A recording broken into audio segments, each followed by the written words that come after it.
Yeah, I know it kind of sounds like some people who may be listening, and they sound like we're un-American, like we're commies or something, but that's not true. Our government are commies. They're Bolsheviks. And you don't need to look any further than the Communist Manifesto. You don't need to look any further than the policies implemented the last 10 years, or the last 30 years, the last 100 years. And as I said, if it looks like a Zionist and it smells like a Zionist, it is a central banker. And central banks have caused every boom, every bust. They fund both sides of every war. And so we're not un-American. And I say God bless Americans.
Is coming through good.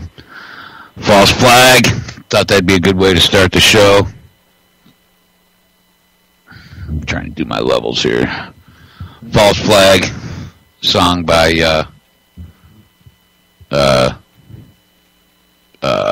Sons of Liberty. Sorry, I was drawing a blank there. All right, welcome to Against the Wall. That was just an experiment. I'm still running the show on duct tape and bubble gum. But anyways, yeah, I thought that would be an apt way to start the show if it was working right, was False Flag. We'll talk, let's see. I mean, I guess there's three things to talk about right now. There's,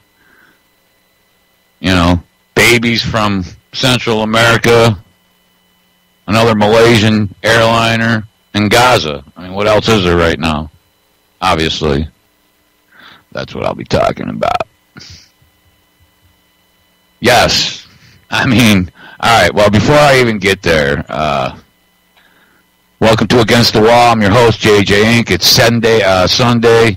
I do my show every Sunday, 10 to noon, here at ucy.tv. I actually think that I have the phone set up right this week. I'm running my Skype through something different. 718-717-8296, I guess, if you so desire. One thing I want to remind everybody, all right, before we go any further, is that the Zionists use anti-Semitism. They foment it. So, be careful about how feminist you become, how extreme you become in your views, because that's part of the program. That's how they spread. So, that said, and I'll come back to Gaza here in a little while. We're going to talk, I'm going to talk just for a second. I'm going to go a little bit around. I got a couple of clips we can play today, depending on how much time I have. I've been really busy, but quite frankly, I've tried for the last couple of days to piece together this Malaysian flight. So we'll get to that. And it's right now, who knows? Who knows what happened? But I'll get to that. There's a lot of very odd things. Yeah. I would jump. I don't think that you would be jumping out on a limb to say that it was a false flag. And that becomes more and more apparent. But anyways, Mexico, the Catholic Church is, first of all, there are children from Central America coming here to the United States. And they're doing it in secret. They're bringing them to your cities and now it's a big, every city in goddamn America, it's a race to see who can jump up and say, hey, why can't we take some of those babies so that our taxpayers can fund them? You know what I'm saying? Catholic Church here in Syracuse is trying. The Catholic Church in every city is secretly trying to bring welfare babies in MS-13 to your town.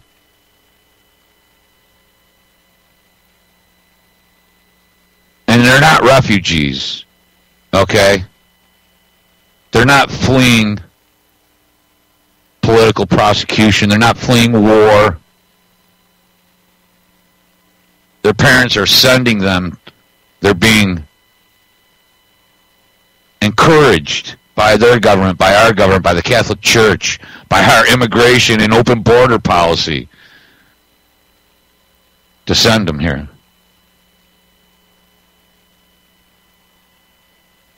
And the one thing that all I can think is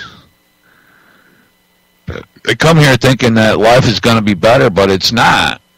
The problems that brought you here come with you, and then you're going to turn, and then we'll all be poor here, and nobody will be able to help anybody. And the bankers win again.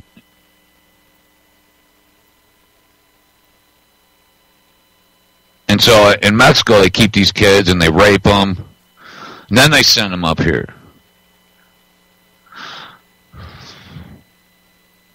Thousands and thousands of them, all right? And they're not refugees. They're illegal aliens.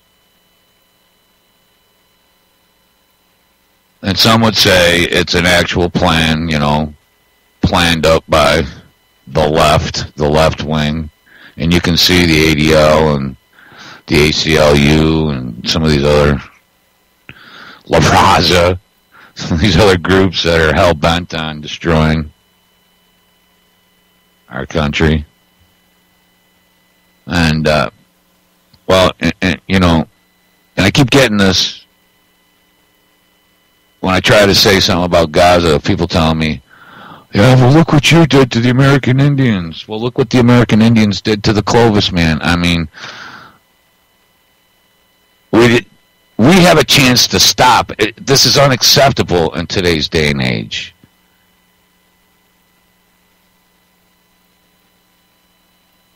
Okay, there was, it happened.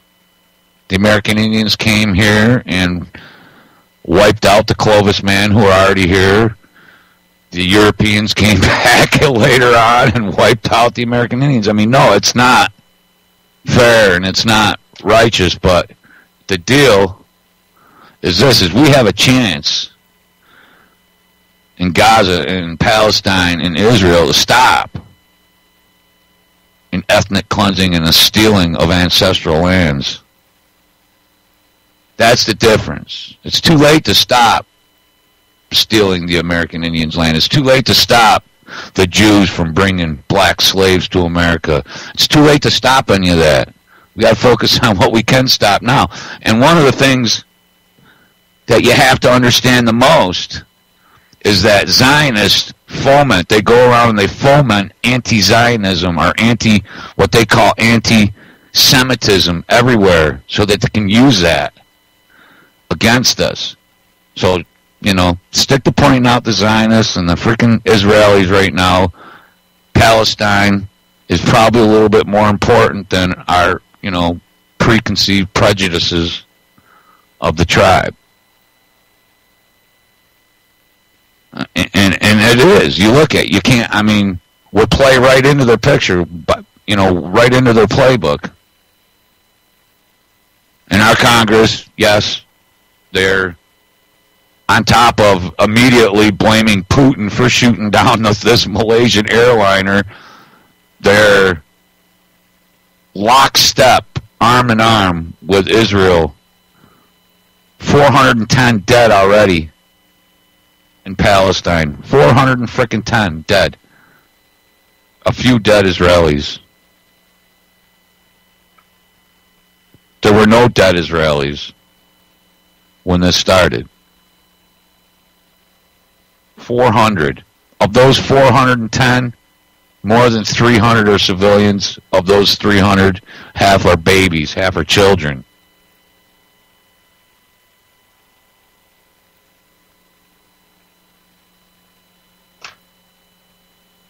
So I don't know what you're going to do, but the Catholic Church, with the ACLU, with the Glenn Beck, Mormon Jews of the world are trying to flood, your own neighborhoods. I guarantee right now, if you go and you look in your city, your Catholic Church and your city council are fumbling all over themselves to be on the list of the people who care about the children. We care about the children. We care about them.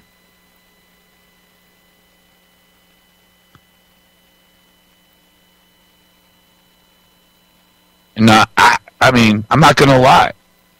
I'd take a little freaking Guatemalan baby, or a child myself and raise it. But that doesn't mean that I want, most of these kids are going to end up in foster care, on welfare.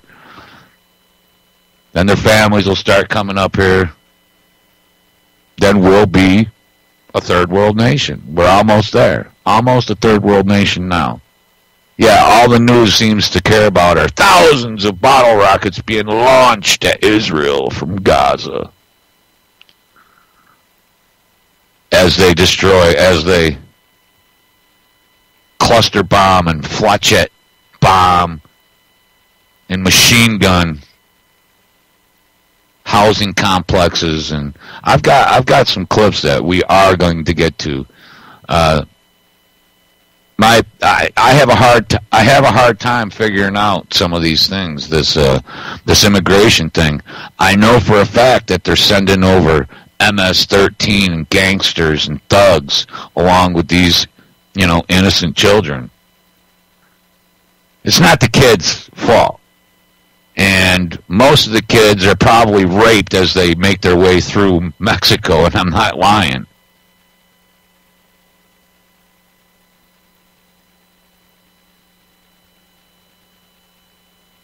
And I'm not lying. And I'll say good morning to everybody out there at UCY.TV, UCY.TV media outlet, where you can get your information peer-reviewed. Trust me, anything you say at UCY is peer-reviewed. My peers let me know immediately, usually in chat room. My commentary is peer reviewed almost spontaneously, less a 10-second delay. And good morning to my mom, to everybody in the chat room, and I hope you all have a great day today. This is crazy here. Florida jury awards $23.6 billion to a widow in a smoking lawsuit, but you can't get a red frickin' cent if your baby dies from vaccines.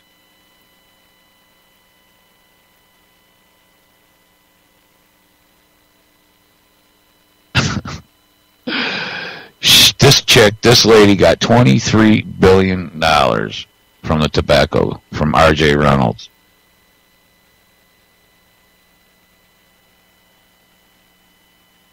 It took 5 or 6 jurors read the case, were 45 or younger, which meant that he had to show them how the tobacco industry presented its product before the public awareness campaigns. Well, I mean, I remember as a kid all the, commercials, the cowboy smoking cigarettes. I mean, but it was part of a $145 billion class action lawsuit. But you can't sue a vaccine. You can sue the tobacco company, and there is direct correlation. I mean, yeah, $23 billion. And I'm not, listen, just because they say nobody knew, trust me, people knew cigarettes weren't good for you in the 60s too. They didn't smoke cigarettes thinking there was vitamins and minerals in them.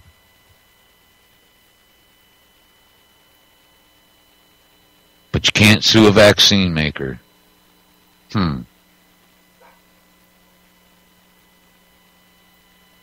I always got a kick out of the Marlboro Miles. I mean, you got these guys smoking 3-4 packs of Marlboros a day so they can get a rubber Marlboro river raft that they will never use. There's several cases as I spin in and out and wander aimlessly through the news today. There are several cases of vaccine symptoms or vaccine side effects. There are, in fact, several convictions for shaken baby syndrome when, in fact, they were vaccine side effects, vaccine injuries.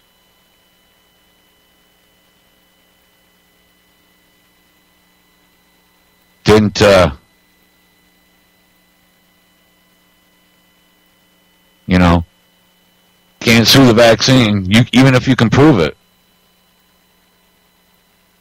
So there are several cases. You can put innocent men in jail, but you can't sue a vaccine company. You can sue a tobacco company. If I do something that endangers somebody, I can be sued. I can be held liable civilly.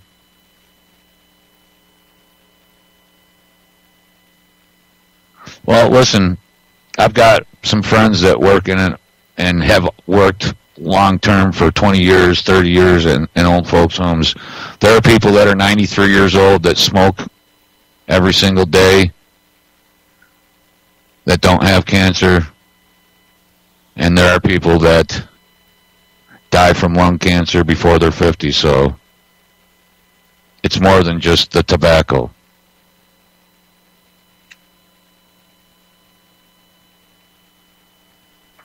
I have all kinds of action going on upstairs. I can hear, God, I'm 47, and now I'm hearing the pitter-pat of little feet. I love it. I love it because I don't have to chase him. I can just go up there and tell my daughter to chase him. So yeah, $23.6 billion in punitive damages to one person, and her husband's already dead. I mean, I wonder what she's going to use that $26 billion to do, $23 billion to do. If she uses it to live lavishly, then she's a piece of shit. If she uses that money to raise awareness, to help, because let me tell you, man, I'm not siding with R.J. Reynolds. Those pieces of crap, douchebags, son of a bitches. They concentrate. You know, the tobacco you smoke isn't just picked, dried, and cut. It's picked, dried, and cut, ground up, and then soaked in chemicals. Then pressed into sheets and then shredded.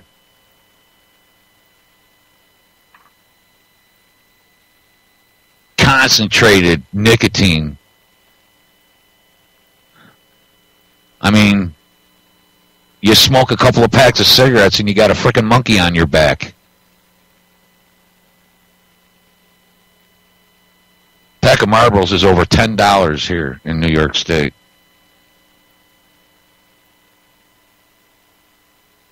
I don't even know where I'm going with this. I tried to play a song.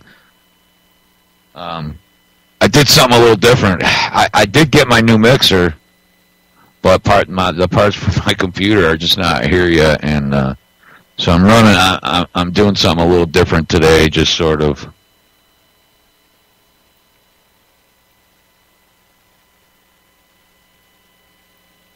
Yeah, don't let anyone, just because I'm a pure high grade indica oil broken record, don't think that that's the only thing out there. The truth is alkalizing your body, detoxing your organs are all great ways to make sure that you don't develop, cancer. Or make it hard. I wish I could quit smoking. I mean, I could. I guess I choose not to.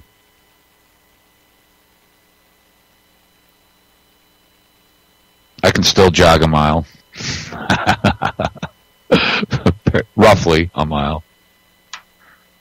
But I did stay in good shape for most of my life. It's only been the last few years that I've sort of... All right, now, I don't know if any of you guys have, been able to to make, other than to be able to just say, plain and simple, false flag, something ain't right. This other Malaysian, the one thing that I get from this is, you have to handcuff and shackle and sedate me to get me on a Malaysian airliner. I wouldn't send, and I'll never fly again unless there's an emergency, but if the only way to get somewhere was on a Malaysian airliner, I'll count me out. Word up, count me out. I'm not going to do it. Seems like, if there's another incident with a Malaysian, and it's funny, they're always either leaving or on their way to Kuala Lumpur. Now, it's obviously my little conspiratorial mind, because that's where a lot of these war crimes tribunals, these citizen war crimes tribunals take place, where they've, declared 9/11 a lie, and Bush and Cheney war criminals, and Netanyahu is a war criminal, and it's not hard to make that case. If it wasn't for the vetoes of the United States and the Security Council of the UN, Israel would be singing a way different tune. So yeah, that's true. It is probably the only big airport in Malaysia. So that's probably, I don't care. The way it looks to me is, fool me 3 times, can't get fooled again. No, shame on me. After the last 2 Malaysian air disasters, if you got on a Malaysian airline, man, you almost deserve what happened to you. So, well, we don't know. See, here's the thing. were asked, nobody knows why they were off course, but they were asked to reduce their altitude. I mean, but this is conjecture. There isn't any real solid evidence. This is just the illegitimate Ukrainian government claims.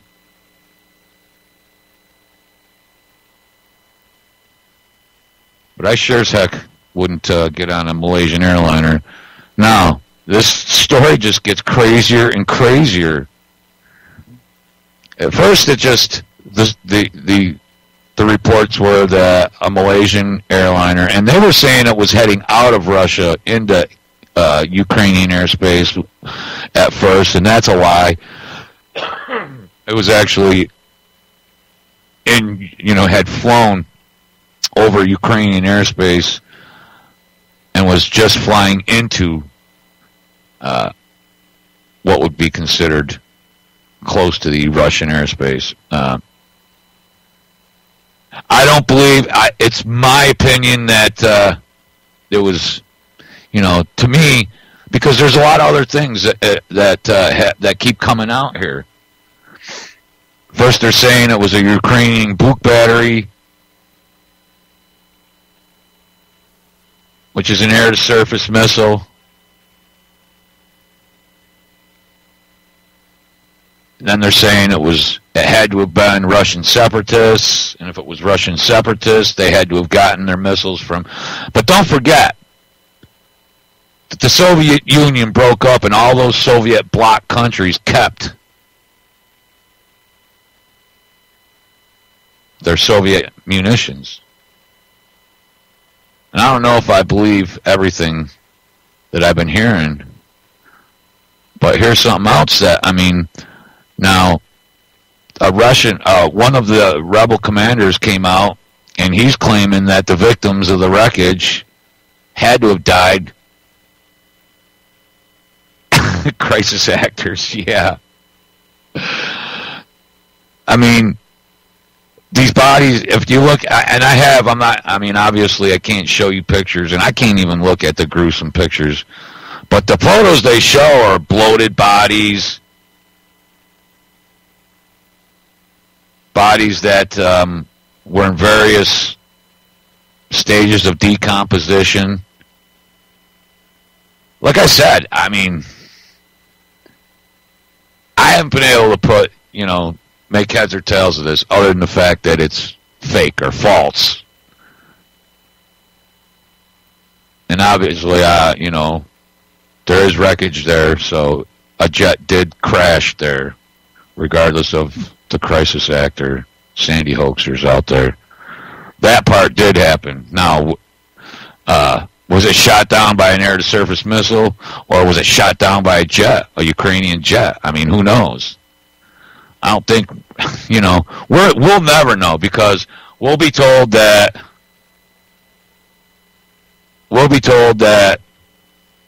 it was Russian separatists. We have evidence that it was Russian separatists and that they couldn't have done it without Russian help.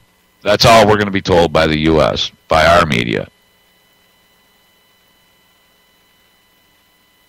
So there's just so many things about that one that you're just, how that, you know what I mean?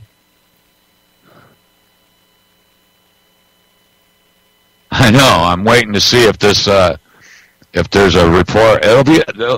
Trust me, this just happened, so in another week or so, we'll find out probably that there's a Boeing 777 matching the Malaysian Flight 17 TAL sign somewhere in Tel Aviv, like we did the other one. Wars are brewing, I guess. No matter what I do, I'm not going to be able to try and, I'm not going to be able to keep people from killing each other. Everybody wants to do it so bad. Half the alternative movement are dying to start killing people.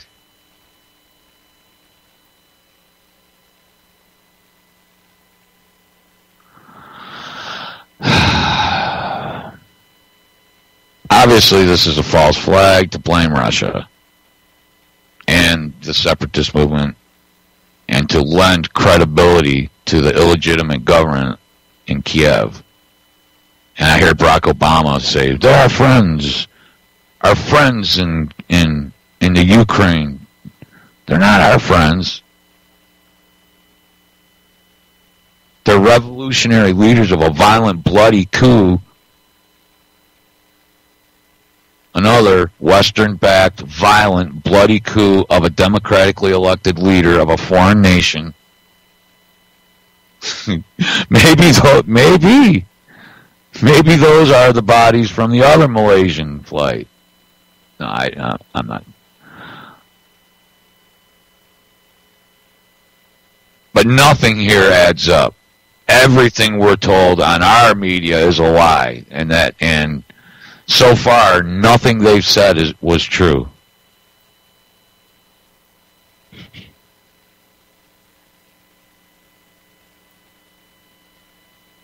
And the Ukrainian, the Russians have come out and said that they have radiation or monitored radiation from the radars of an air or of a surface-to-air SAM site.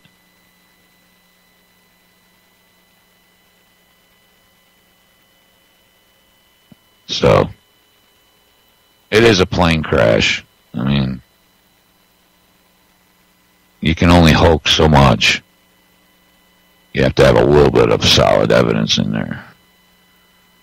So your guess is as good as mine. What I would say is that, and they throw in, there was possibly a cure for AIDS on that flight. There was possibly, not everything is green screened. And it's almost impossible to tell what is and isn't. But I guess what we could say is this was obviously not an airliner that was shot down by the Russians. Why the fuck would they do that? Why the hell would they do that? This was shot down, or it was crash landed. But there's people there that live in that area. They didn't just bring in trucks of wreckage and put it down. So somehow this plane came out of the sky. Now, I wouldn't doubt that it was the plane, one of the planes associated with the last Malaysian. Could have even been that plane. It's never been found. And they were way out of their flight path. And again, the information that's coming out of there, it's impossible. You can't believe the Russians, you can't believe the Ukrainians, you can't believe the Americans or the Europeans. So I don't know how you're going to decipher this. All I'd say is it's a false flag. And if it can be used to demonize Putin and the Russians, it will be. It was 300 miles off its, off course.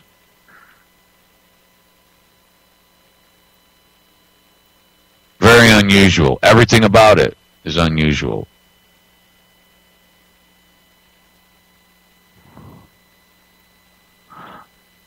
So, if that plane wasn't flying 300 miles off its approved route, this wouldn't have happened.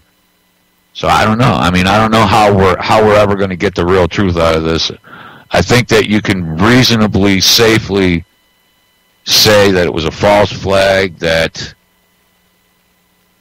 people may or may not have died. That plane might have been full of dead bodies already, you know what I mean? But there are eyewitnesses that say that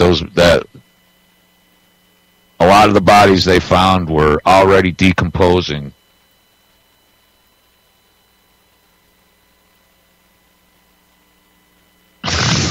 Yeah, so, all right, moving right along.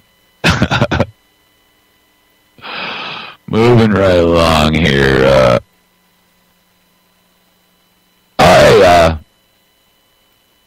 this is just a by the way. I say false flag big time also. And I don't think that you can believe a word that you're going to get from any of the media, including the alternative media, because they have their own gatekeeping agenda also. James Garner died. Maverick died. R.I.P., man. Jim Rockford. Remember the Rockford Files? Man.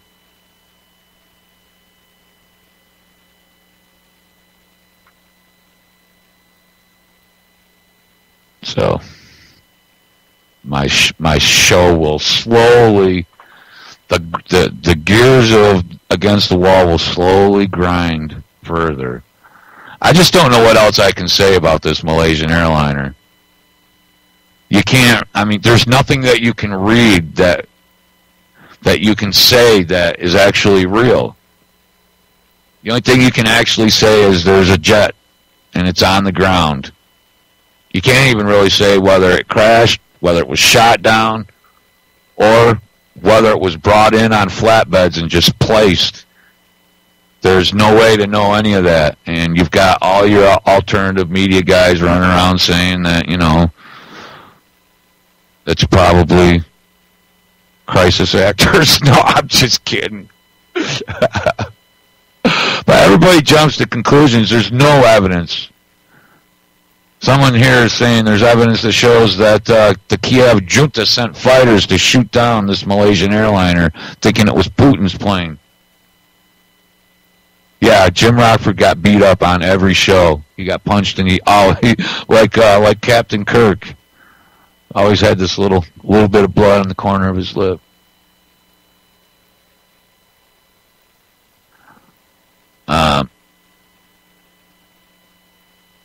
I mean, there hasn't been enough investigation done, I guess. I mean, my opinion is it's a false flag. I don't know if there was even anybody really alive on that plane before it crashed.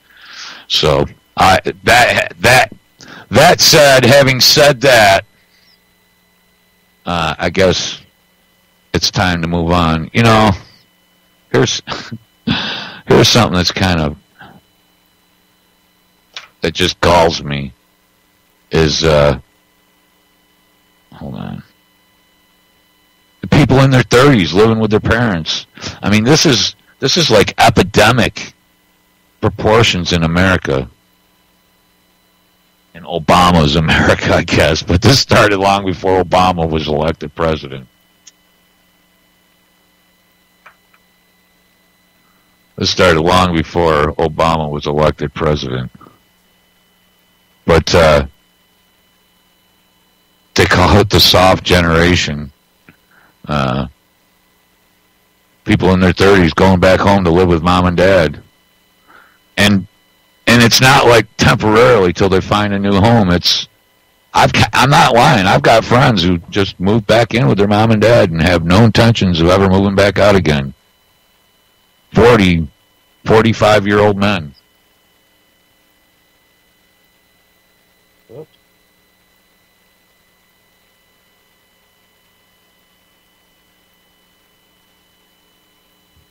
"45-year-old men moving back in with their parents. Here's what we're going to do." Oops. Let's see if this will work.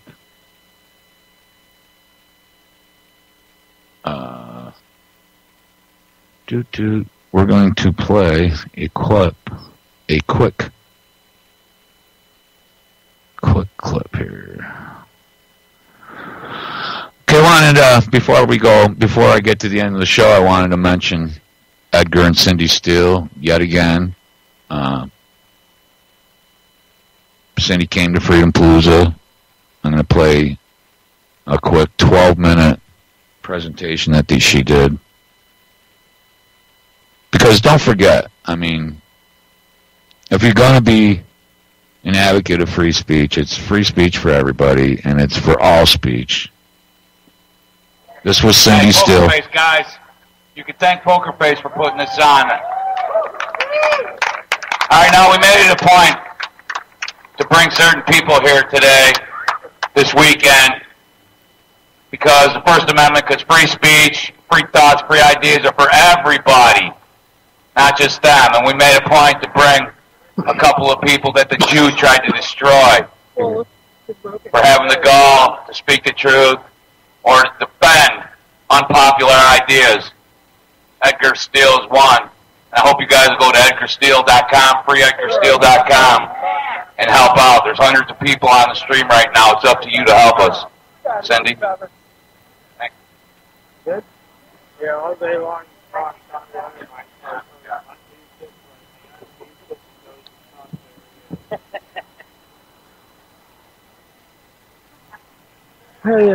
Thank you.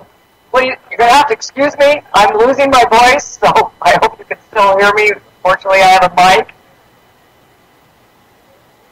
I want to let everybody know here that I have been very touched with the love and the acceptance and the support that I have received here this weekend, and especially the speakers, because what I am hearing is a lot of the same ideas that my husband started promoting back in around 1999, 2000.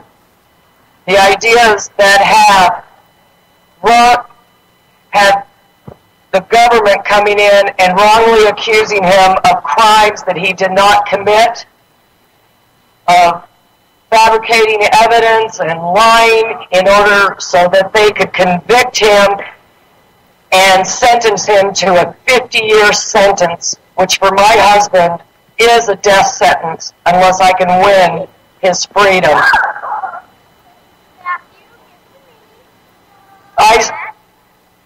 It gives me hope. It gives me the courage to be up here and use my right of the First Amendment. And today, I'm going to take this time, since I am not allowed to see my husband.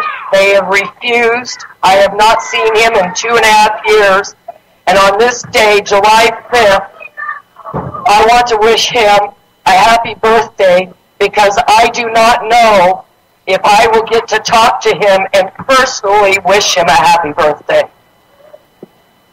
I have to wait for my phone to ring. It is tied to me because sometimes he can't call me because he's in lockdown.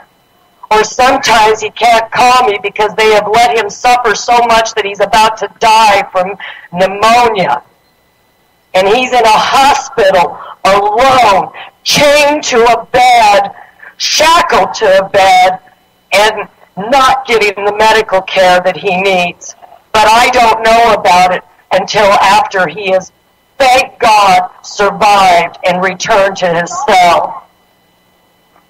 I fear the day that I have a knock on my door, and it is to tell me that my husband has passed away alone without his family and his kids. You know, it's one thing for me to go through that, but the crime is what my husband is having to go through, because he did have the guts to speak up and defend our First Amendment, protect the politically incorrect that we're speaking up. And I heard some conversations after my speech last night of being afraid of their loved ones speaking out and having the same thing happen to them. And I need to tell you, that's not the answer. I understand, probably more than anybody, I understand that fear. But if we don't continue to speak out and we let them, we are going to be letting them win one person at a time as they take them out. Because they have done this to others and it still hasn't stopped them. There is Matt Hale, there is Schaefer Cox, there is David Hinksman, and a whole lot of other people. And the government has used the same tactics. We need to come together. And we each have individual ideas. I have heard Paul Tapetti say the 80%, and we can do that. Ed and I did that in our own relationship. He'd be on this side of a debate. I would be on this side, but we would sit down and we would talk about it. And amazingly, it was just the approach that we had that really kept us on each side. And by the time we were done talking about it rationally, we came to the middle.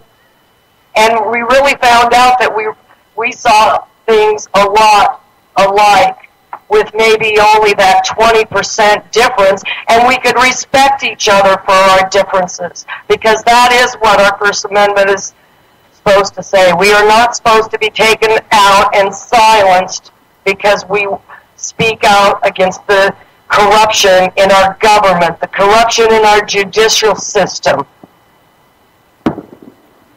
So, if you don't know what the story and the background is behind my husband, because you weren't here last night, I'm willing to talk about it. I'm not going to repeat it here because a lot of you weren't here, because my message is, please continue what Freedom Palooza is here promoting, of fighting against the corruption that we are all facing. And let's wake up the people. Roland Miller talked about the ostriches and I can't remember all the dodos and that. It is true. We've got to wake them up. It is a trigger moment. I remember my husband's trigger moment. It was when he was trying to sell his law practice in California so we could move our kids to a safer neighborhood and raise them out in the country like we grew up and give them a better life. This person came in and stole the business out from underneath him with underhanded practices and cost us our living. And he was a Jew, and that was my husband's first trigger moment. His second trigger moment was when he stepped up to the plate and represented Richard Butler. Now, if you don't know who Richard Butler is, he was considered the Aryan leader in Idaho and a white supremacist. Now, my husband didn't agree with everything that he believed in, but what he did believe in, because he was an attorney, he had the right to representation, as we are supposed to all have, and he most importantly had the right to the First Amendment. And Richard Butler, no matter whether you agreed with him, know who he is, or totally disagreed with him, he still had that right. He did not harm anybody other than somebody's feelings because he stepped on their toes with their beliefs. So, if you're already on board and you understand why we are losing control of our country and our Constitution and everything that our forefathers fought hard for us to have here in America, please go out there and start figuring out what the trigger moment is for other people, because we need numbers, and that's why I say we cannot be silent, and we cannot fear what's going to happen, and if something's going to happen similar to somebody that you love, God knows I pray every day that nobody has to go through what my family has. But I'm up here using my right to freedom of speech because I know my silence would be definitely 100% the final coffin in my husband's, the final nail in my husband's coffin.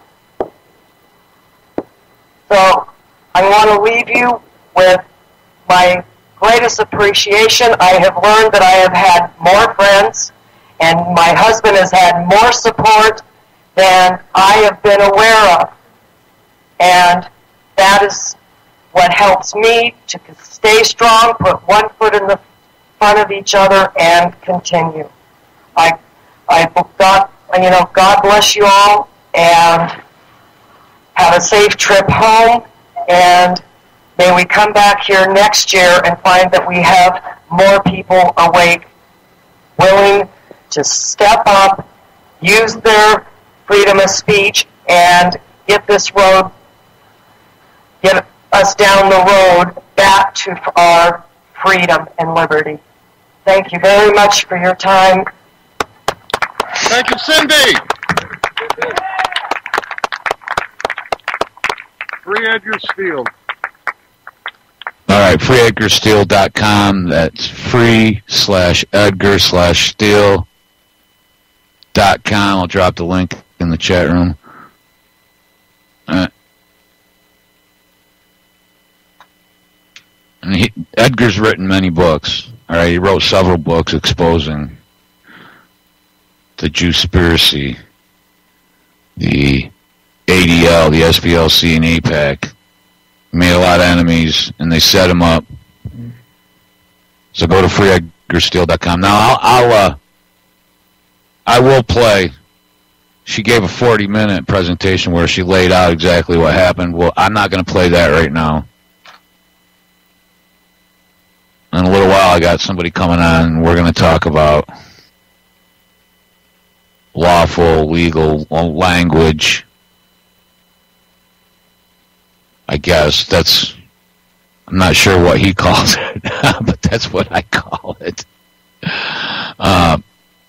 Now, a couple of years ago, I was turned on to this woman. Her name is Allison Weir. And I've never actually met her, but she has a pretty good understanding of what's going on right now in Palestine, in Israel. And I don't want to seem like I'm being lazy, but I want people to understand. I don't want to just sit here.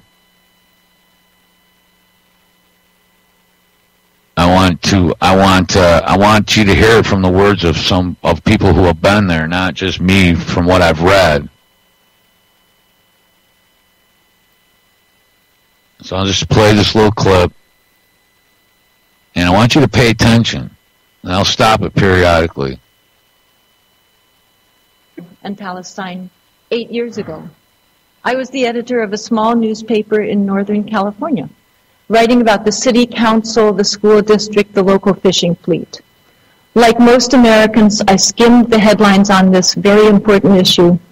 I accepted the confusion that I found there, and I moved on. I'll be giving about 100 years of history in a few minutes, and I'll sadly leave out far more than I can put in. On our website, we have much more detailed information and many recommended books. But just to give you a sketch, because I did not know what was going on when I started my search, and what I thought I knew was really incorrect. The first thing that I learned was that when I was born, there was no Israel. It did not exist. There was Palestine, a region that had been around, of course, for many centuries, and so the question is, if Israel didn't exist when I was born, where did Israel come from, and where did this conflict come from? To answer that question, you don't go back 1,000 years or 2,000 years or whatever. You just go back to the late 1800s, and you find that Palestine was under the Ottoman Empire. It was a multicultural land, about 80% Muslim, 15% Christian, 5% Jewish, all living on the land, all practicing their religions fairly harmoniously, without significant conflict at all. So what happened to this land? You don't change places chronologically, but you do geographically. And you discover that if you go to Europe, there was a movement in Europe that started in the late 1800s called political Zionism that developed a wonderful shining slogan, a land without people for a people without land. Zionism, political Zionism in particular, was the belief that there needed to be a Jewish state somewhere in the world. They considered Uganda, Argentina, they considered parts of North America for the Jewish state, and eventually they settled on Palestine because of biblical connections from 2,000 years before. Now, if you think of that slogan, a land without people for a people without land, that I grew up with, it sounds wonderful. I think we would endorse that, except it was not a land without people. It was fully inhabited. One of the early Zionists that came wrote back to his family back in Europe about what he had found, Palestine. The simile was to a bride. And he said, I have seen the bride. She is beautiful, but she is married. So sadly, nevertheless, the immigration continued by Zionists to Palestine to create a Jewish state. And as we know, indigenous populations do not, especially over time, welcome their colonists with open arms, especially as the colonists increase in number and as it becomes clear that the intention is to dispossess 95% of the people who are already there. As a result, there was the tragic but predictable violence, with innocent lives lost then as now on both sides, then as now the vast majority of them, the Palestinian Christians and Muslims. The immigration continued and the violence continued over the decades, jumping ahead now to 1947. After World War II, the British had taken over the mandate from the Ottomans after World War I. After World War II, the British finally, with all the violence between the two groups and against the British Empire as well, decided to turn over the question of Palestine to the United Nations to solve.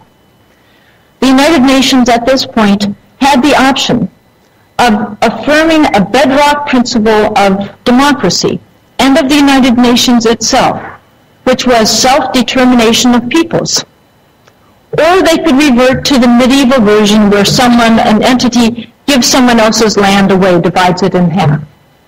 Well, sadly, I believe for the world and for everyone, the United Nations, rather than affirming self-determination of peoples in which the people there would decide their own land, their own government, their own country, etc., they decided to recommend a partition plan in which half of it would be given to a Jewish state and half of it to a Palestinian Christian and Muslim state. Well, apart from it being coerced from an outside agency, not self-determination, let us examine this compromise solution to this conflict. Sometimes compromises are necessary, that's reality. But when you examine this one, you discover, first of all, it wasn't half, it wasn't 50-50. It was that one side was getting 55% and the other 45%. And the group that was getting 55% was not the group that had lived there for centuries and had originally been 95% of the population. It was the group, the newly arrived group. So the Jewish state was going to get 55%. To me, this made no sense. So I knew that there was a lot of immigration. It had increased in numbers over the years, especially under the Nazi atrocities. So I thought, well, maybe they had become 55% of the population, and perhaps it was a rational kind of compromise. When you look at the numbers, the immigration had caused a massive increase in population size, but it was still only 30%. So the group that was 30% was getting over half. That didn't make sense to me, so I wondered, well, perhaps it's land ownership. Land ownership could be a rational approach. This, in some cases, had been a well-funded immigration.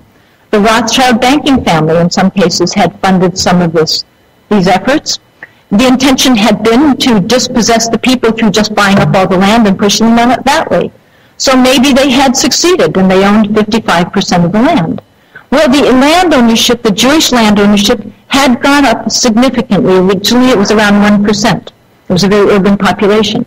It had gone up to, at most, it appears, about 8%. Most historians say 5 to 6%. So a group that, let us say, owned 8% of the land was being given 55% of the land. I think, as history has shown us, the more inequitable, the more unjust a situation is, the more violence that results, not the reverse. So rather than leading to more peace, it led to more violence.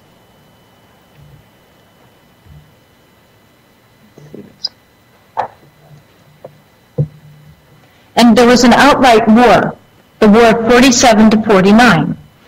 This war is called in Israel the War of Independence.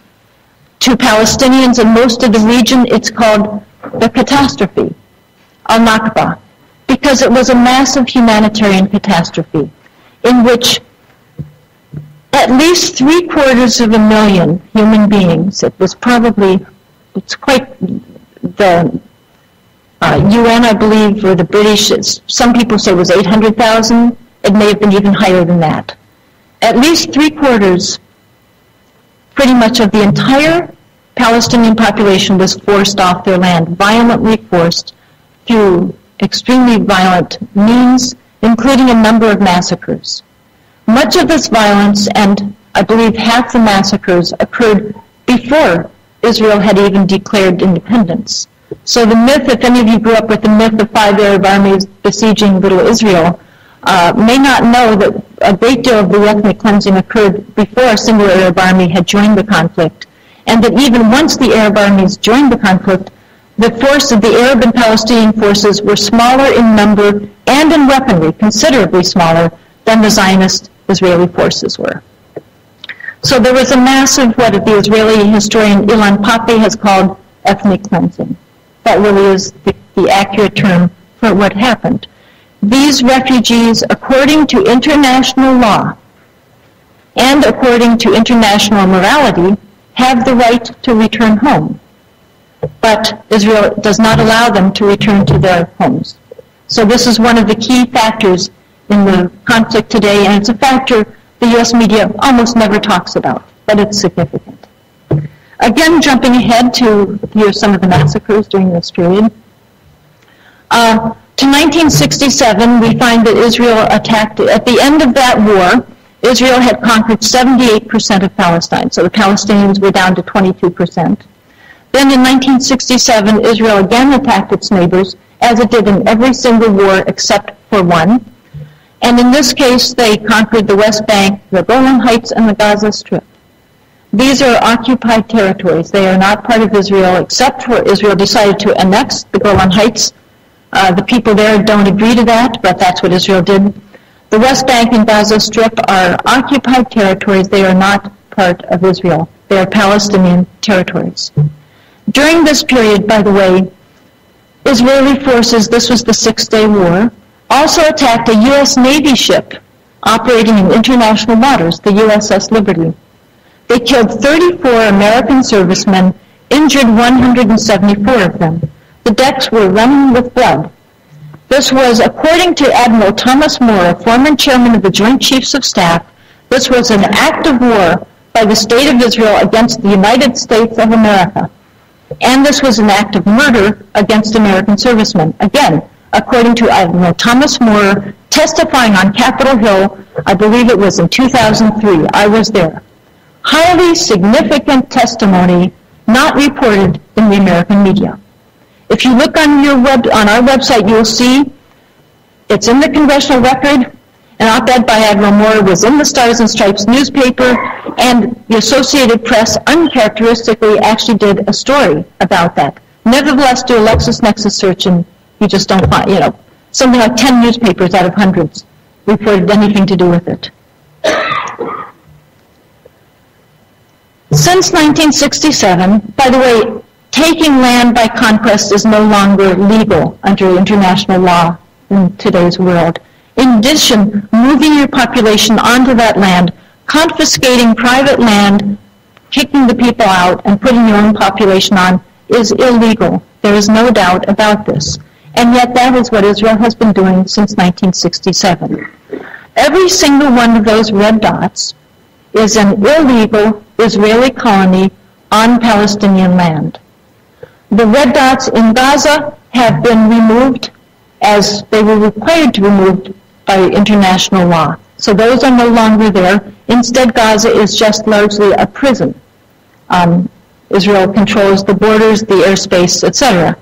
So it no longer has those red dots. It's just one big prison. But the West Bank now increasingly, while those settlers were taken out of Gaza, the amount of land taken in the West Bank increased significantly, and the number of settlers that moved onto that land increased significantly. That also was not reported by our media. So there is a lot of context that is extremely important to know that our news media aren't telling us. When I began to look into this, this was all new to me back in 2001. I had not known this was going on. When I began to look into it more and more, after several months, it seemed to me that this was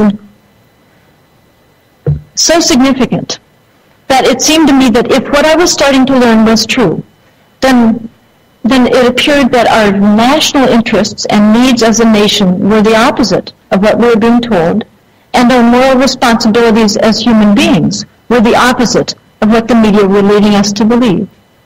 It seemed so important that I finally decided to quit my job and to go and see for myself.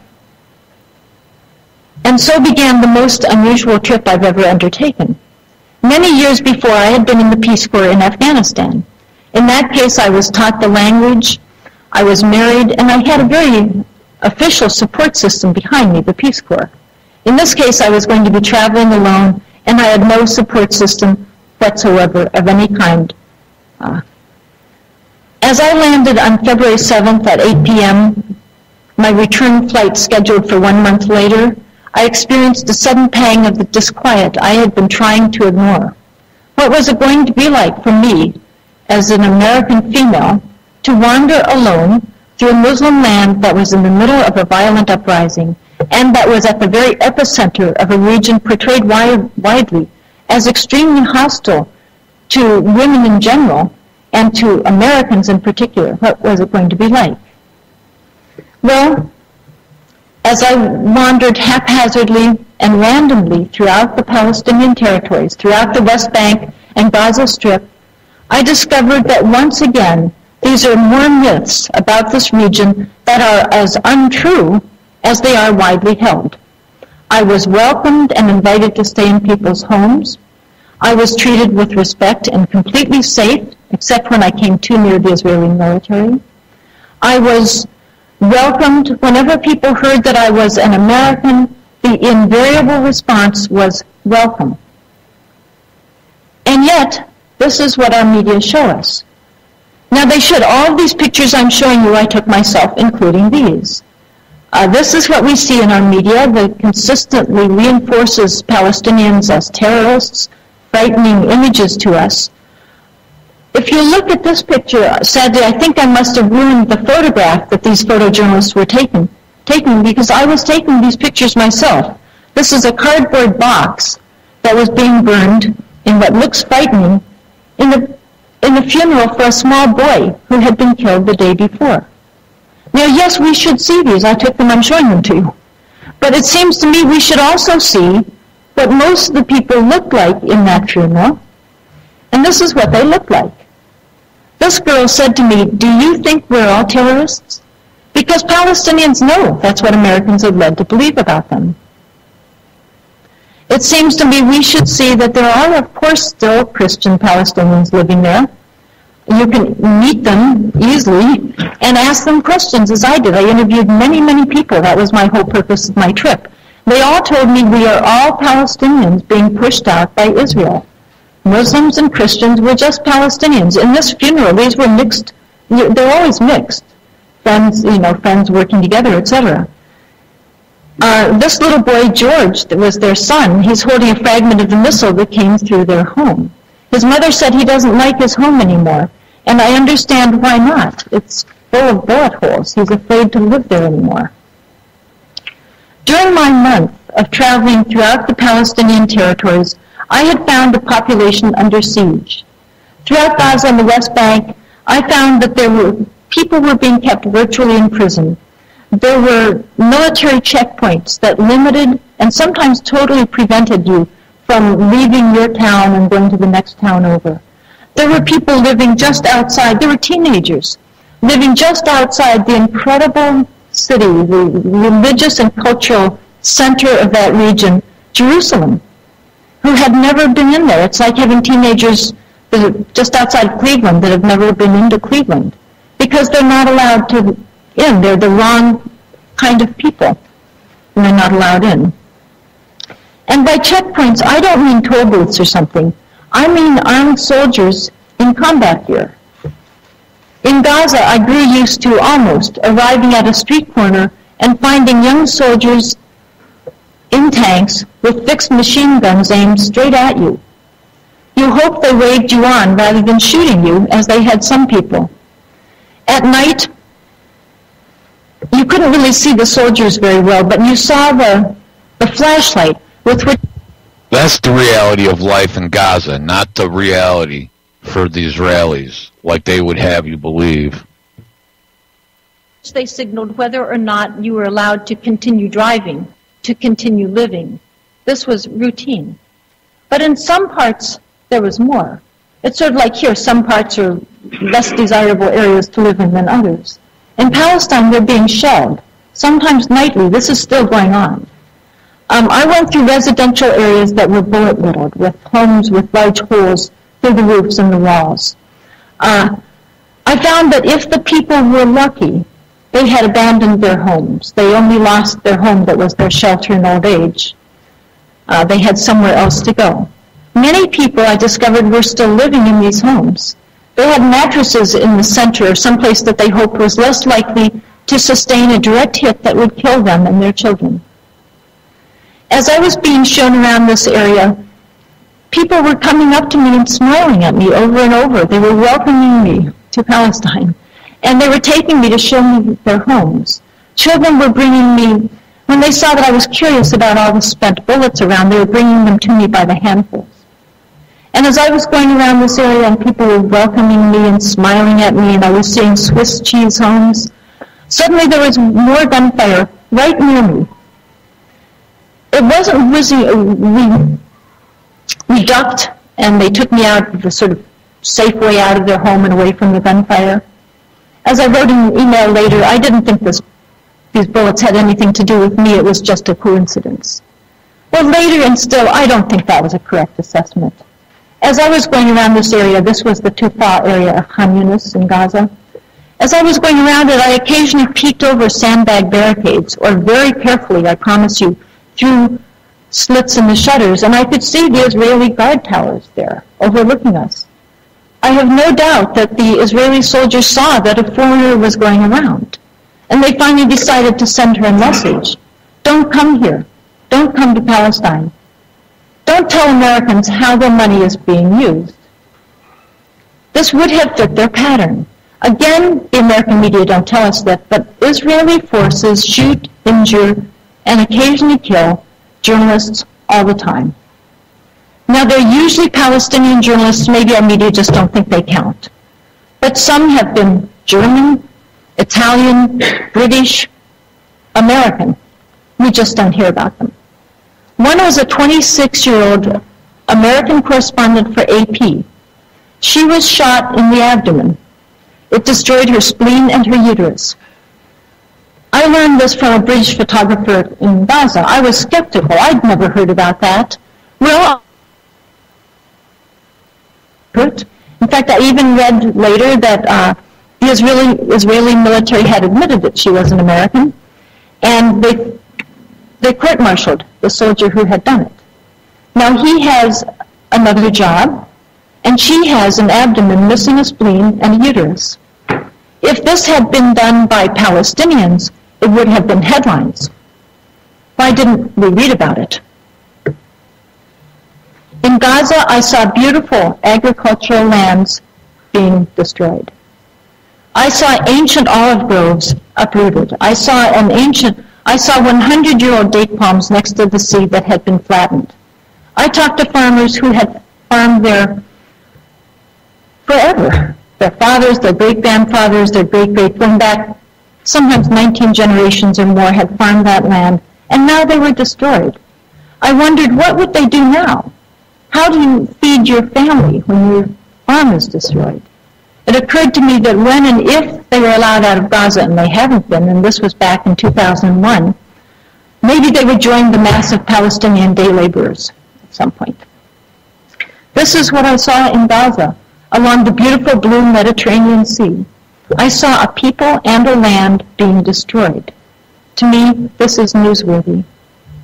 I talked to people who were, at this time, at 5 months, had been out of work, were the only ones still working for an extended family of 40. Of course, it's far worse now than it was then, as I just saw on my most recent trip. As Americans, we're somewhat used to seeing images of third world poverty. I think we're troubled by them, but we tend to think there's so much. What can we do? This is not what I was seeing in Palestine. I was seeing intentionally created poverty through the use of my tax money. I talked to women living in tin shanties and tents in the dirt. They had had homes. One woman had had 2 homes. She had just bought one for her son who had just gotten married. Both homes had been destroyed by Israel. The international community, in its generosity, had provided her a tent without a floor. So I sat with her in the dirt, and Palestinians are almost invariably welcoming, gracious hosts. She gave me sweet mint tea and asked me to tell Americans about them. And I told them I would try, and here I am. And I saw more. I don't like seeing suffering. I don't like seeing children in pain. But if I wanted to know what was going on in Palestine, and since thousands of Palestinian children have been injured through the use of my tax money, then I needed to see that. And they're not hard to find. I just went to the nearest hospital, as I did recently again. You see children with bullets in their back, in their stomach, in their teeth, in their head. I saw a brain-dead 12-year-old.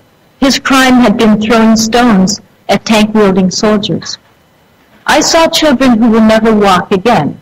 Their childhoods are finished. They won't skip, they won't frolic. That's it. I saw parents who were happy to see me. They thought that as an American, perhaps I could bring help for their poor, destroyed children. I asked the doctor if perhaps there was help that could be provided in the U.S. Maybe a doctor could be flown in, or maybe the children could be flown to the U.S. And the doctor told me in front of the parents, they didn't speak English. He said he hadn't yet found the right way to tell the parents, but that their son was totally internally paralyzed. And so I knew something they didn't know, and I wished I didn't. And now you do too. And this is what I saw in Gaza. And then I went to Ramallah. I visited a newspaper office where there were sandbags against the bullets that Israel shot at them. At one point I was sitting writing a news story that, of course, was never published anyway, and they pulled the curtain aside and showed me a bullet hole right at head level next to where I was writing, and they all laughed at this sign of violence and danger. When I first arrived at this newspaper office, they said, "A 9-year-old boy was just shot nearby. Maybe you'd like to go see." And again, I thought, no, I wouldn't like to go see. But I was there for all of us, and I went. And I took pictures of the blood going up to his home. I interviewed the student in the floor below who told me what had happened. 2 men had had some sort of dispute down below in the street. One had fired 2 or 3 shots, and then the Israeli military in front of the Israeli colony, overlooking at us, had let loose 10 to 15 minutes of heavy firing, high-velocity projectiles at this condominium full of families at this residential neighborhood. And one of the bullets had killed the little boy upstairs. I went up there, and I saw where he had been sitting watching his father paint the wall. I saw the toy trucks on the bed, the blood on the floor. I saw the wall hanging in the living room that had a bullet hole in it that said in English, "Thinking of God makes our hearts grow calm." I saw the needlepoint over the front door that said, "God bless our home." The family had moved in 10 days before, I was told. I saw the flowers in the living room, the family photos on the wall, and I saw the parents when they returned from the hospital. I heard the mother and sisters weeping and weeping, weeping and weeping. I saw the father walking around shell-shocked. It looked to me like he was in a bad dream that will never end. I saw the neighbors come in to try to comfort them. I heard one man, where it looked like the father was about to break down, tell the father, "Your son is a bird in heaven now." The next day, I went to the funeral, and the next day I went to another one. There are so many funerals to go to.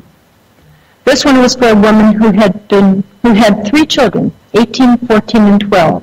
She had been coming home from the market, and she had been killed.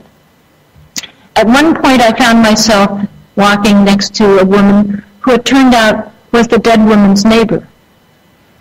She told me that this woman had gotten a master's degree in American literature, I think at Iowa. She told me that her friend just a few days before had been asking about what it was like to go to college in America, because her 18-year-old son had been asking her, what's it like to go to college? He wanted to go to college in America. And this woman told me it's every boy's dream in Palestine to go to college in America. But she said he won't go now, he'll stay home to help with his brothers. And this is what I saw in Ramallah. And then I went to Bethlehem, where I saw an infant. He was in a hospital and his mother hadn't been allowed to visit him for months, her sick baby, because she wasn't allowed out of Gaza to visit her baby. And I saw one home after another that had been destroyed, and pictures of children that had been in those homes, foolish children, and had been killed.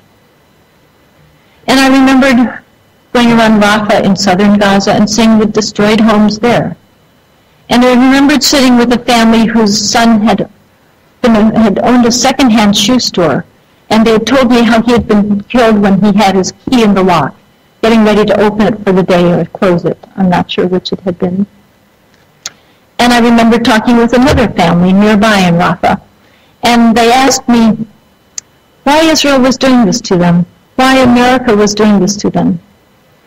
And I found it hard to answer their questions, because I was so tired of telling people, Americans don't even know what we're doing to you. Our media don't tell us. And as I left and they waved goodbye, there was more gunfire all around. And the gunfire was coming from one direction only, the Israeli direction, as in every situation I witnessed on that trip. The only time that I saw guns, Palestinian guns, that were about to be used for something other than signaling grief in funerals, or bravado, was in another part of Rafah at a sandbag barricade when Israeli armored vehicles were starting to move in, and tanks. And then I noticed a crowd of boys and men were starting to gather to throw stones against those armored vehicles. And I didn't take any pictures on that trip of Israeli soldiers and tanks. It seemed unsafe to do that, especially for the people around me, so I didn't take those photographs. And then these three young men, I noticed there were three young men that had guns, and they asked me not to take their photographs. So I didn't take that photo either. But I wish I had that photo to show you, and I wish I had pictures of the Israeli armored vehicles. And then you could decide about these young men. How foolish they were, or courageous, or brave, or suicidal, or patriotic. I don't know. And maybe you can tell me why we need to keep buying their conquerors new and bigger weapons, and then explain this to me. And this is a little of what I saw in Palestine. But it's not what I saw when I came back to the U.S. I went to the library in Sausalito, and I took out every San Francisco Chronicle that had been published during the period I was there. And as I sat in the library that day, I had the pile of newspapers. I wrote down a synopsis, the headline and the synopsis of what each newspaper contained. And as I sat there, I was appalled at what had been considered news coverage. I saw headline after headline after an Israel under siege. I had spent 2 or 3 days in Israel. I had taken crowded buses, taxis, I joined throngs of shoppers, I had sipped a cappuccino at a cafe, and I had thought about what was going on just out of sight, just a little ways away. I noticed that although the Chronicle didn't have room for the story about 9-year-old Obai who had been killed, or paralyzed children, or women drinking tea in the dirt, but I noticed that on the very day that Obai had been killed, 9 years old, that the Chronicle did have room and did publish a very long story about children who had tragically been killed over 50 years before, in a Holocaust that it is too late for the world to prevent. Instead of telling us about what is going on now, that we, if we chose to, could stop. One time while I was in Gaza, not staying with families the way I often did. I was in a hotel room, and I sat down to write another news report about what I'd seen that day that I now know wouldn't have been published anyway. But instead of writing a news report, I found myself writing a letter to Americans back home. I'll read it to you now. Come to Palestine and see how your tax dollars are spent. Visit a hospital with me and see a boy with a bullet hole in his back. See children with scared eyes and legs that don't work anymore. A terrified old man whose neck is swathed in bandages from the bullet that passed through it as he sat in his home drinking his tea. Come with me and visit mothers of dead, injured, gone children, thousands of them, and tell them how you didn't know we supplied the weapons that ripped flesh, broke bones, destroyed lives, destroyed lives. Talk to old women who are made to kowtow to Uzi-toting 19-year-olds who tell them, no, you can't go to visit your son today. No, you can't take a drive in the country. No, you can't go to the hospital and have your chemotherapy, your dialysis, your operation, and watch as they die. Come to the borders with me, invisible lines in the sand between towns that Israel has drawn with its tanks and helicopters and 200 nuclear weapons. And watch the women with difficult births deliver dead babies and then die themselves at military checkpoints, death points, when soldiers with their ultimate power decide not to let them pass. Listen to these young warriors with their lethal weapons and deadly tempers proclaim, we've decided to close this road, and if you don't like it, we'll shoot you, as we already have 10,000 of your countrymen. Don't look at us wrong, or we'll shoot out your eyes, as we have 28 of your children. We're not cruel. We left 27 of them with one eye. Go home, Arab, and wait, and pray we don't decide to shell it, as we have thousands of those others who were in our way, with the wonderful singing missiles the U.S. gives us. Go harvest your crops, Arab, until we decide to bulldoze your 100-year-old date palms and ancient olive groves, your strawberry fields forever gone. Come to Palestine, Americans, and see your tax dollars at work, millions and millions of them, every day, and weep with me for our victims and our guilt, and then say, no more. Thank you.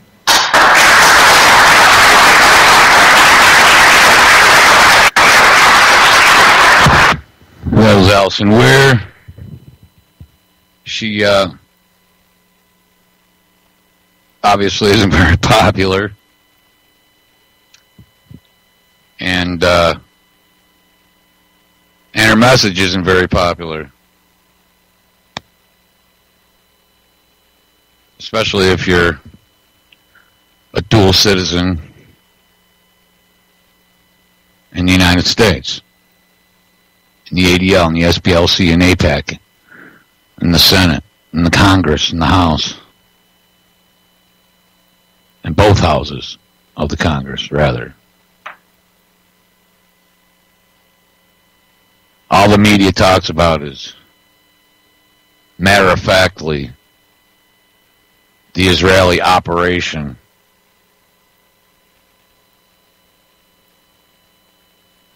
And that's how you can tell how just thoroughly controlled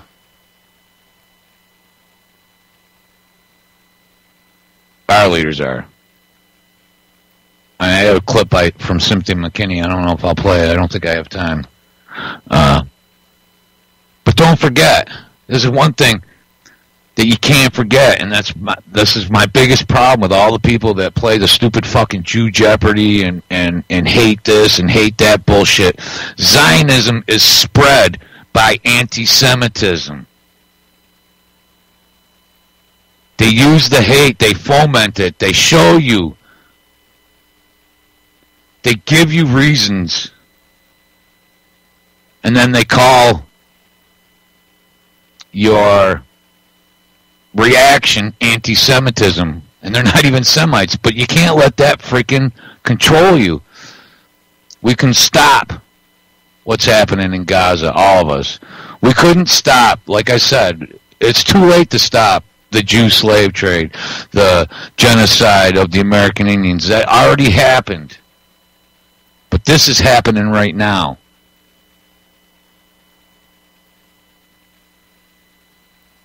It's happening now, and you can stop it. And more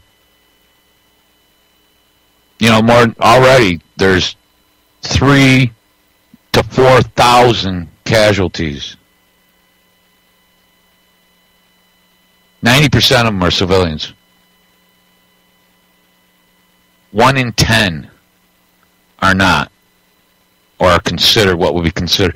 Pretty soon they'll just consider all Palestinians combatants, and so then they'll all be military targets. You know what I'm saying? We did it. The Americans did it in Iraq, and so that's what I'm saying. Is you got, no matter what your personal feelings and beliefs are, you got to be rational, articulate when you're dealing with these people.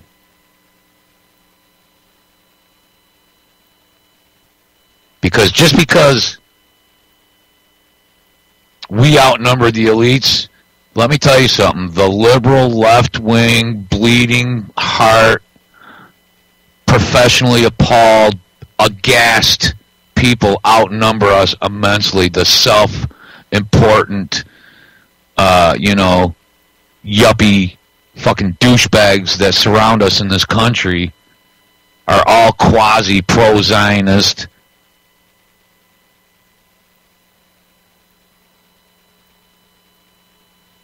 It's okay to kill Palestinian babies, but I can't say fag on the air.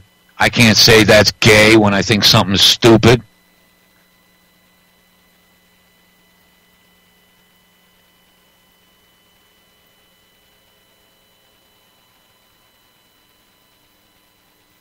Something can be done. Their days are numbered. But you can't let that be used as a weapon against you. All right, I'm going to try to see if I can get my guest on here. Let's see. Boom. We'll try to throw him in right now. And it's ringing. Mike?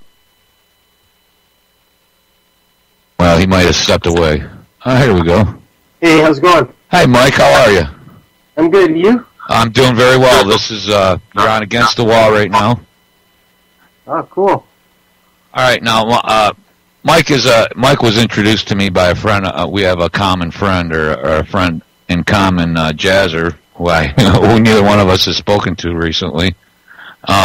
So this is like a cold interview. But what I can gather from speaking to you briefly the few times that we've spoken is that what we can talk about is the sort of language that's used against you in court. Yep. All right, so why don't we just start with Mike, with you introducing yourself, any of your affiliations, or do you have a website? I have a website I just started. I'm not very good with computers. I got a friend that started a website for me. There's nothing on it, so. Okay. Sorry, go ahead. No, I just wanted to get rolling. When you have discussions, where do you usually start with this topic? I usually I have a talk show call. I just pretty much, it's wide open. I'm not organized. I got no structure or whatever. I usually just let people come on the call, and whoever wants to talk about whatever, it's pretty much wide open. Well, there's a few friends of mine that come on there all the time. People come on, ask questions, and we all kind of work together to come up with ideas. All right. So once we start, the place to start is what, before you're even arrested, or once you get into court, because the language legalese is used against you right from the start, right? Oh yes, yeah, right on the side of the road. So let's start with, and we'll start with the traffic, but they use it in all contract law too, if I'm not mistaken. Yeah, it's surprising. They use it everywhere. We don't even know half the time we're using it on the street. Yeah, words are very important. It's very surprising how little people actually know the words they're using. Okay, so starting with a traffic infraction, then, I mean, the first thing that they try to get you to do is to incriminate yourself, right? Yes, absolutely. It's actually kind of funny when you actually figure out the game and understand what's going on, but when a cop pulls you over, there's a bunch of things before they even pull you over that's ridiculous, but pull you over, a cop will come to your window and he'll say that he'll ask for your driver's license or demand your driver's license, whatever. And so you hand them your driver's license, which I don't know how up to speed everyone is, but the driver's license doesn't belong to the man. It actually belongs to the state, but it is issued to your person, not to you, the man. It's your person. And so the cop's holding the card in his hand. He looks at the card, he looks at you and says, "Is this you?" And everybody says yes. So you admit to being the person right on the side of the road. So you're not even a man anymore. You become a slave or a member of their little government society. What do you advise? What would you? I don't know how familiar you guys are with Carl Lentz, but Carl's thought of just about everything. But instead of arguing with the cop or trying to put him through a quick law school and tell him your rights and all that other stuff, because you're just going to get tasered and thrown in a cage. Exactly. What Carl recommends, which I think is brilliant, is just ask the officer, is that in order? Be very nice, very polite, but just ask him, is that in order? And a lot of the times they'll say, absolutely. And you say, no problem. Hand them your driver's license. Thank him for your ticket, whatever, go on your way. And according to contract law, you have 72 hours to back out of any contract. So you just go down to the courthouse, bring it to the prosecutor's office with a note attached to it, and just say that, I would photocopy it first, but bring it in and tell send it with a letter saying that I believe this ticket has been issued in error. Ask the prosecutor if he believes you were operating under a license at the time, and you want to keep the letters nice and short. If it's a really long-winded letter, or if you're asking too many questions, they're just going to send you the old letter back saying you better get yourself an attorney, Sonny, before you hurt yourself. If you keep letter very short and ask one or two questions, he's going to look ridiculous telling you to get a lawyer or telling you that he doesn't give legal advice. But the trick is to use words like, well, say I a man, and say stuff like words like wish and believe, because only a man can wish or believe. Obviously, a brick building or a filing cabinet can't believe anything. Right, never use the word understand. Yeah. That's one I've come to realize. Yeah, there's well, it's amazing what words really mean. I go to a website called etymonline.com, and as in like etymology. Right. But you'll be surprised. Look up words like suffer. People say, oh, they suffered injuries by the cop. If you look up the word suffer, even in, I don't ever look in Black's Law Dictionary because that's all legal society crap. But even in Black's Law, it'll tell you that suffer means to allow, to permit. So you have to, yeah, if you suffer a broken never suffer a fool, which means to never allow a fool to be in your presence. Yeah, and was it thou shalt not suffer a witch to live? Exactly. Yeah, so if you tell the judge that you suffered a broken arm, that doesn't do that. Right, you're saying that you allowed your arm to be broken, right, in a nutshell? Yeah, it's just consent. Pretty just a matter of fact, yeah, consent. Now, what happens when the first thing that happens, now you've already gotten the ticket, because, listen, if you're going to get the ticket, you're going to get the ticket. The only thing I ever ask the cop is if I'm free to go. If they're not, you know what I'm saying, they ask you for your license and your registration, and what else are you going to do? You give it to them, and you answer no. I never, they ask you, the first thing they usually ask you, do you know why I pulled you over? And I always say no. Yeah, absolutely. I have no idea why. You know how fast you were going, and then I just don't answer that question. I remain silent and ask if I'm being given a ticket or if I'm free to leave. Yep. Because really, you're not in court yet. You're on the side of the road, and the guy's got a gun, and you don't have one. Yeah.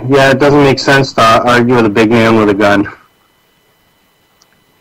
So the first thing that happens is when you get to court is they read you an information, and then ask if you understand. Yep. It's it's funny too if you go to adamonline.com and look up the word idiot. It's amazing because it means private person. It means an outsider, not part of a certain society. So if you're an idiot to the legal system, you're incompetent to understand anything they do. Because it's all legalese, it's not English. And if you look at another thing, if you look on Adam Online, look up legalese, and it's actually a word that's been around for a long time. It's not just a sovereign, free man, made-up thing. It's actually a real word. Right, and to be sure,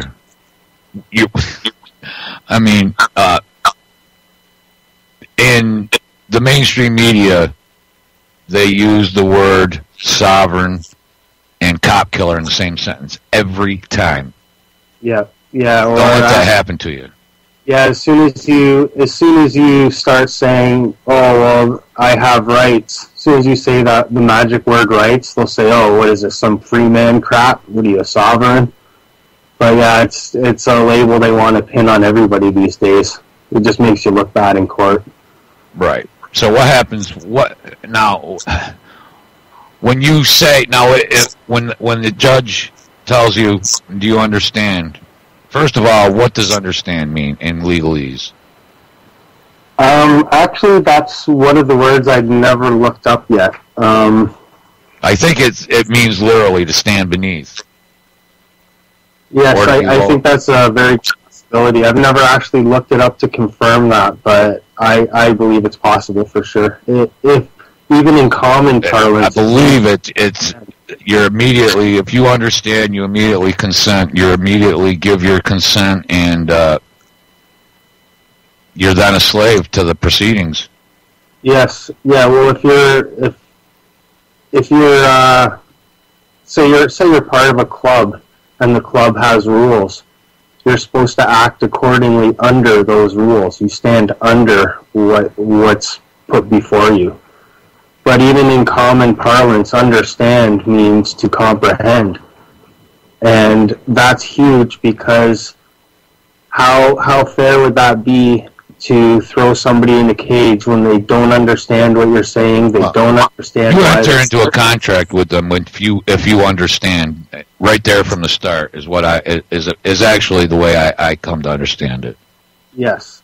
But they're and isn't that what you're actually trying to avoid? The whole premise behind our conversation is to not enter into agreement with the court, with the judge, with the system. Yes. Yeah, the big trick, not so much with the officers, but with the lawyers and certainly in court, they're wordsmiths. They'll beat the crap out of you with words. You don't even know what's coming out of your mouth, no matter what your paperwork says. There's a word called novation, which is basically a replacement or to switch. So you go in there and you have the best paperwork anyone's ever seen. You file your paperwork. As soon as you go into court, you open your mouth, you say something stupid, and you novate your paperwork. You just negated everything your paper said. So that's how they get jurisdiction over you. They make you say something stupid. Their whole game is based on consent, confession, and we give it to them every time. Right. Consent. All right. You actually, what can we talk about a case or a ticket that you've used this method with? Haven't you? I don't drive, so I don't get speeding tickets and parking tickets and stuff like that. I'm a pretty good boy that way. I don't really do anything wrong. I'm dealing with family court. I don't really want to get into really any we don't have to. I've dealt with family court. But yeah, every time I go to court, every time that I have a bad day in court, it's always days where I open my mouth. It's all about the paperwork. You write out, you get your paperwork, put everything that you need to say in it, and nothing more. And then don't say a word, right? Yeah, you keep your big gate shut. If you get asked a question, write your answer down, and only write stuff like everything that's in your paperwork. You don't say anything outside your paperwork, because that's all they're doing, is they're saying, wow, this guy's paperwork is great. We got to get him to say something. So what you do is just refer to your paperwork then, right? Yes. Yeah, but you'll write stuff like, I,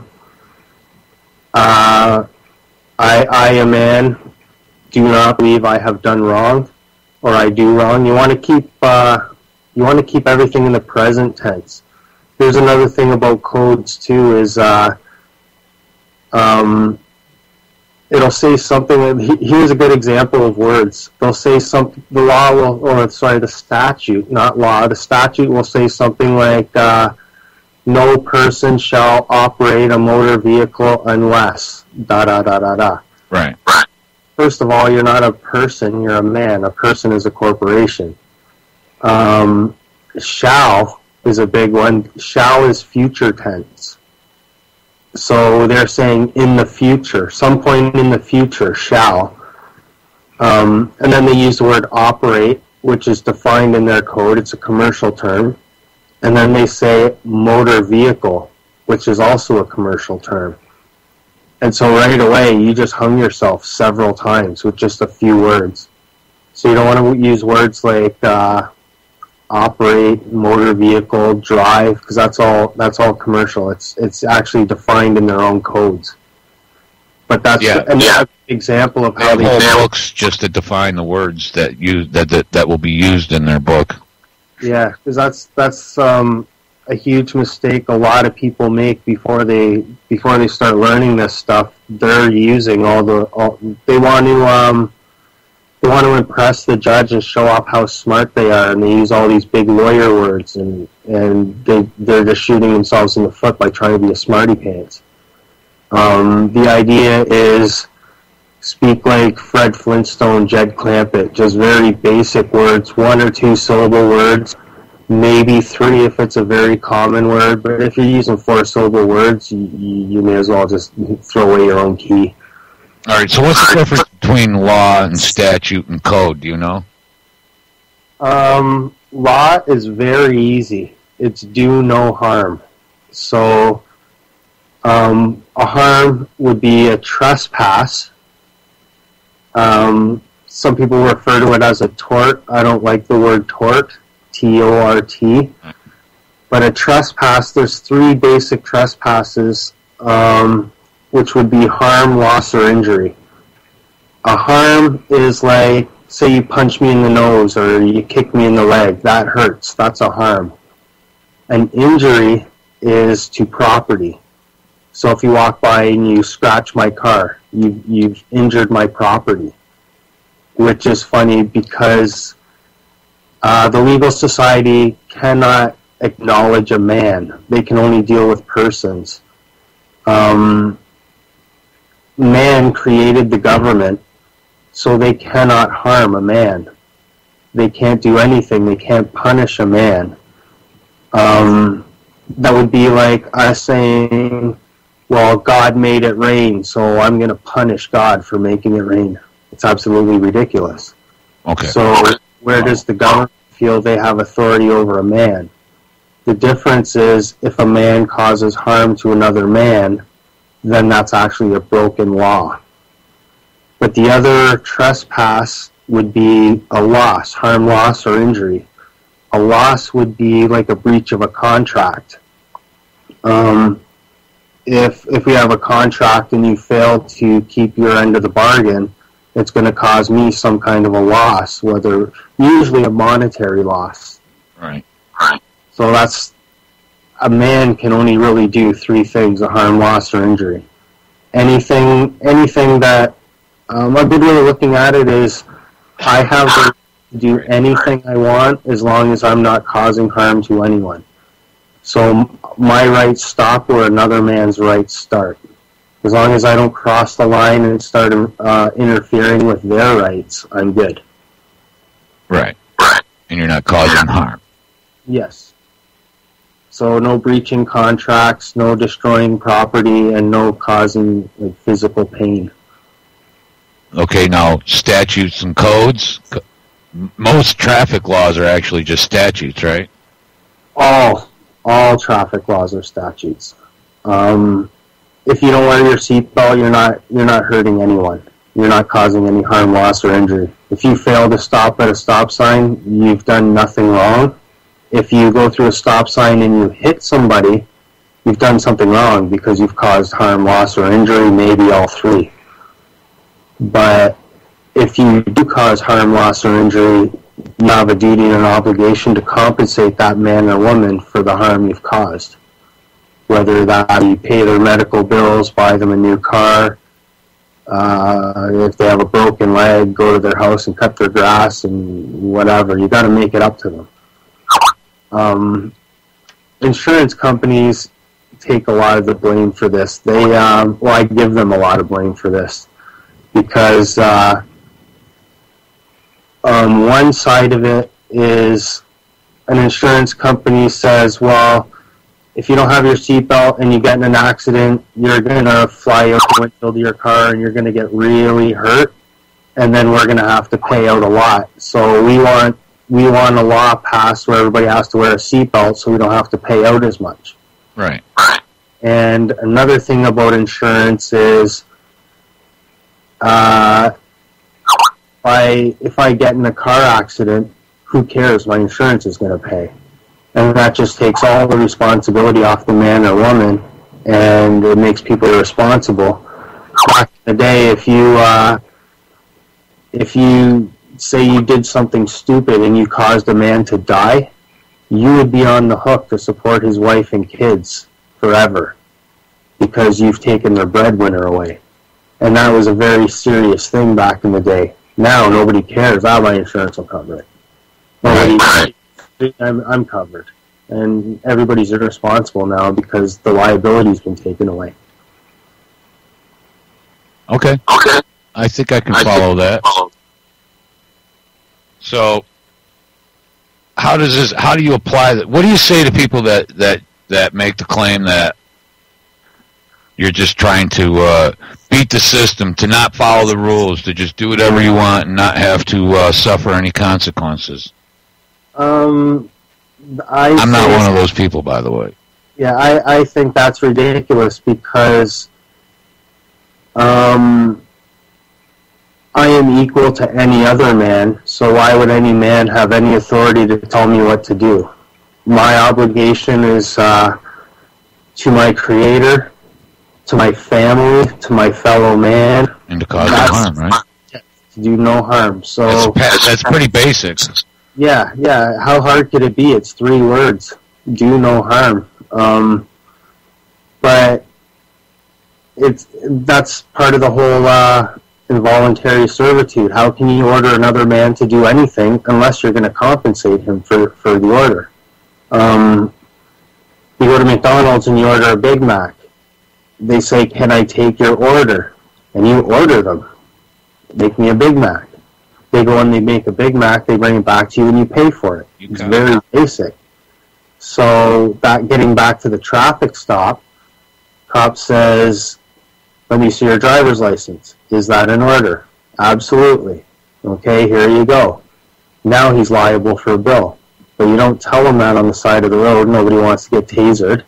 Right. So just keep your big mouth shut. You go home and you write out a bill. And you send them a polite letter. Greetings, Bob.